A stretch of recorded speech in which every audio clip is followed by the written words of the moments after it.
আজ থেকে ২৫০০ বছর আগে তুদীয় মানব নামে এক ব্রাহ্মণ ছিল।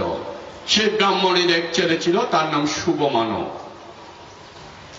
এই শুভ মানব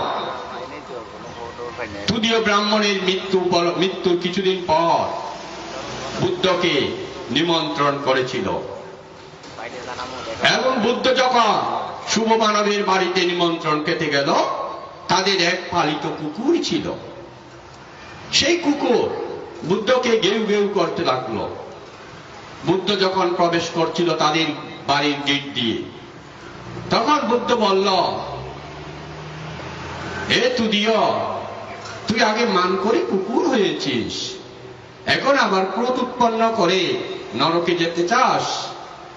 ঠিক সেই সময় শুভ মানব কানে বুদ্ধকে এগিয়ে নিতে এসে উপস্থিত ছিল। বুদ্ধের এই কথাটা শুভ মানব শুনেছিল। তাই আপনার বাবাকে যদি আপনাদের পালিত কুকুরের নাম ধরে ডাকে, খারাপ লাগবে না?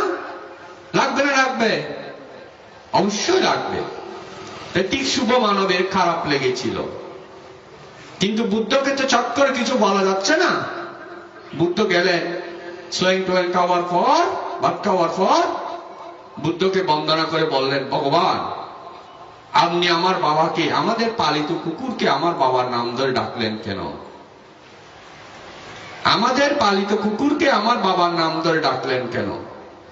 তখন তথাগত সম্যক সম্বুদ্ধ বলেছিলেন, এই শুভ মানব, এই তোমার পালিত কুকুর তোমার বাবা তুদীয় ব্রাহ্মণ।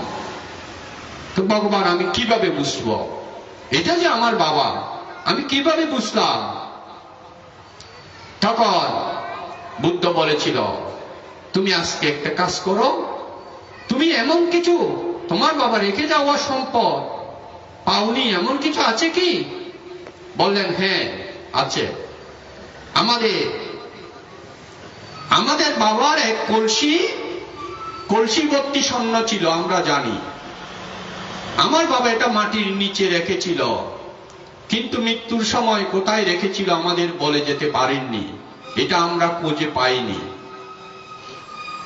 বুদ্ধ বললেন, ঠিক আছে, আজকে আমি যাওয়ার পর ওই কুকুরকে ভালোভাবে খাদ্য টাদ্য দেবে, দেওয়ার পর কুকুরটি এক জায়গায় গিয়ে ঘুমাবে।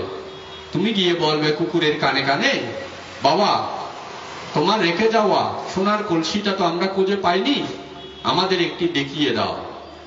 তখন কুকুরটা উঠে এক জায়গায় মাটি আশ্রাবে, আশ্রালে ওখানে মাটি করে দেখবে।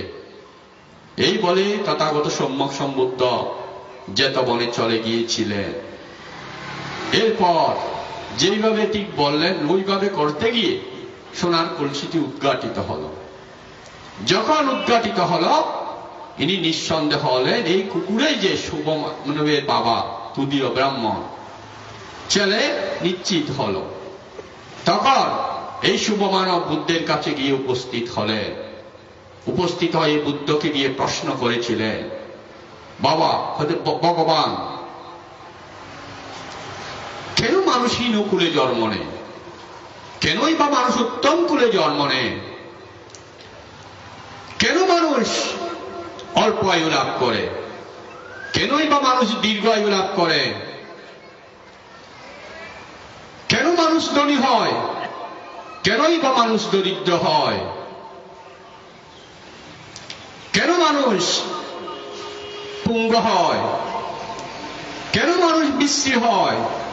কেন মানুষ সুশ্রী হয়? এই প্রশ্নগুলো শুভ মানব সম্যক সম্বুদ্ধকে প্রশ্ন করেছিলেন। যেই প্রশ্নগুলো এতক্ষণ আমি আপনাদের করেছিলাম, এটি কোন ধর্মকে কটাক্ষ করার জন্য নয়।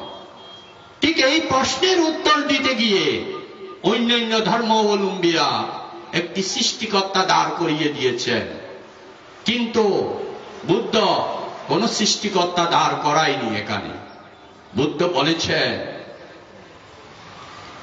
এই যে আজকে আমরা বিজ্ঞানী নিউটনের আবিষ্কারের মধ্যে দেখতে পাই, প্রত্যেক ক্রিয়ার সমান বিপরীত প্রতিক্রিয়া আছে।